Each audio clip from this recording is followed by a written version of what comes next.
Obsesif, ngobrol santai, seru, dan inspiratif.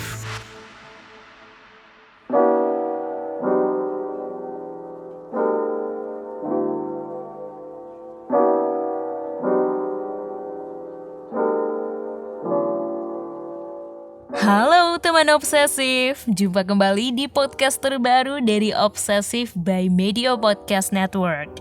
Sebelum mendengarkan sesi wawancara kali ini, jangan lupa untuk follow dan beri rating terbaikmu untuk podcast Obsesif di Spotify, serta nyalakan notifikasinya ya supaya kamu bisa terinfo setiap ada episode terbaru yang tayang di hari Minggu. Jangan lupa juga follow Instagram dan TikTok kami di @medio_by_kgmedia supaya gak ketinggalan info terbaru seputar podcast di jaringan media lainnya.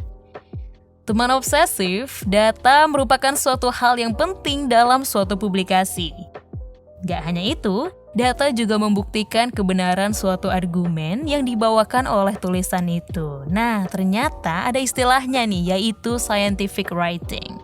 Menurut Dr. Rick Lombardo dari Office of Graduate Studies University of Nebraska-Lincoln, scientific writing atau tulisan ilmiah adalah teknik penulisan yang dilakukan oleh ilmuwan atau peneliti dalam mengomunikasikan hasil riset mereka kepada orang lain.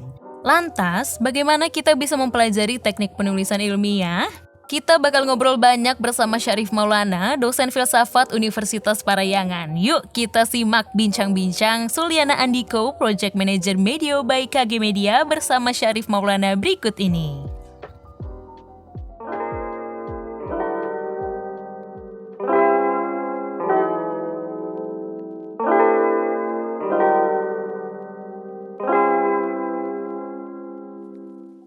Halo Mas Syarif, apa kabar?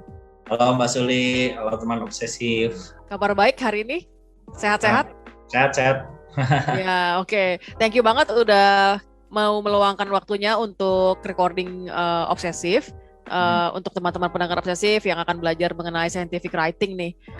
Nah, mungkin penulis ilmiah sendiri sebenarnya hal yang kurang awam ya. Mungkin kalaupun mereka udah pada tahu, mungkin bisa nggak sih dijelasin dulu supaya mereka paham nih sebelum kita masuk ke interview yang lebih mendalam gitu. Menulis ilmiah tuh sebenarnya apakah benar-benar berat seperti terdengarnya? Ya, menulis ilmiah tuh kayaknya kalau lebih gampang dipahami itu mungkin bisa dipertentangkan sama menulis populer ya.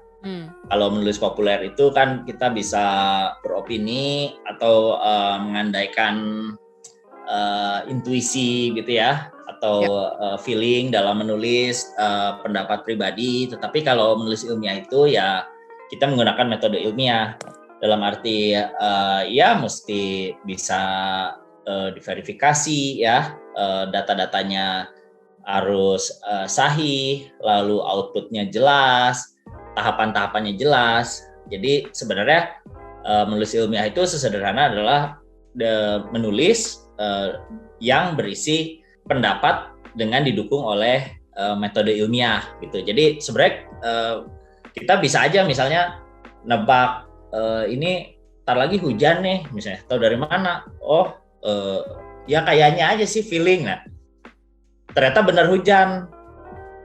Itu kan benar, ya oke, benar sih, tapi tidak ilmiah kan, karena berdasarkan intuisi ya, feeling aja. Nah, kalau menulis ilmiah itu ya harus dijelasin ya kenapa bisa hujan dan kenapanya itu dijelaskan secara sistematik, pakai teori, pakai data gitu ya. Ya sebenarnya secara umum itu aja sih yang ngebedain gitu. Oke, jadi emang nggak ada opini di situ ya? Iya, opininya harus ada landasan. Ya. Harus ada landasan ya. Oke, kalau nggak jadi Anabel ya. Biasanya gue suka ngomongnya Anabel tuh, analisa gembel. Iya, analisa gembel. Kalau lihat-lihat cuaca, cuma kayak mau hujan nih, mendung gelap, taunya nggak jadi hujan. Iya. Oke, tadi kayaknya udah sempat dijelasin berarti kalau secara prinsip gitu ya, ada unsurnya bisa diverifikasi, terus kemudian outputnya clear gitu ya. Boleh beropini, tapi dia harus based on facts gitu ya, ada landasan teorinya ibaratnya gitu ya, sama tahapan-tahapan menuju opini yang berlandaskan teori itu jelas gitu tahapnya. Oke, sip.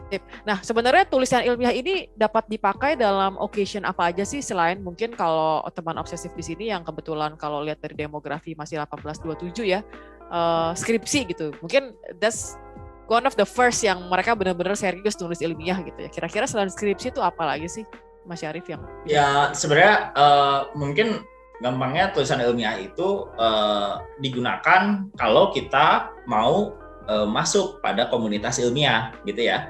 Jadi kalau aku ngejelasin di kelas tentang bagaimana sih format menulis ilmiah, ya aku akan bilang tergantung komunitas ilmiahnya gitu. Karena ya memang ada standar ya, ada tahapan-tahapan, tetapi tentu masing-masing komunitas ilmiah akan membuat semacam acuan agar orang yang menulis scientific writing itu bisa diterima. Nah, jadi occasion-nya sih lebih tepatnya ya kalau kita mau misalnya diterima dalam komunitas ilmiah A atau diterima dalam komunitas ilmiah tuh mungkin lebih tepatnya ya kita perlu poin yang didapat dari jurnal atau kita butuh penelitian kita dibaca oleh masyarakat akademik. Nah, maka itu perlu. Tetapi kan ya tidak semua tulisan itu harus dibaca oleh komunitas akademik kan. Bisa juga misalnya ini temuanku ini lebih baik dibaca oleh awam misalnya publik. Nah, maka itu tidak perlu kita menulis secara ilmiah. Kita tinggal masukin koran atau artikel rubrik-rubrik di media massa, nah gitu. Tapi kalau scientific writing yang dimaksud di sini adalah ya untuk occasion yang kiranya diterima ya dalam komunitas ilmiah gitu. Apapun itu, mau jurnal, mau tugas akhir, mau apapun gitu. Nah yang salah satu yang gue tahu yang paling bergengsi itu jurusan ilmiah itu masuk ke Scopus ya. Dulu ada masanya lah, gue sama teman-teman gue pengen banget coba submit ke Scopus itu. Nah itu sebenarnya Scopus tuh seberapa bergengsi sih Mas Syarif? Ya mungkin bisa dikatakan itu dalam komunitas ilmiah itu termasuk yang oke ya, termasuk yang dihargai sangat tinggi karena proses reviewnya, terus keketatan publikasinya, terus standar-standar dalam acuannya itu cukup tinggi ya. Jadi kayak setiap kalimat harus ada referensinya gitu. Kadang kan kita beberapa paragraf baru ada referensinya. Kalau Scopus tuh biasanya setiap kalimat ya mesti mengacu pada jurnal lain yang usianya biasanya ya jangan sampai lebih dari 5 atau maksimal 10 tahun gitu.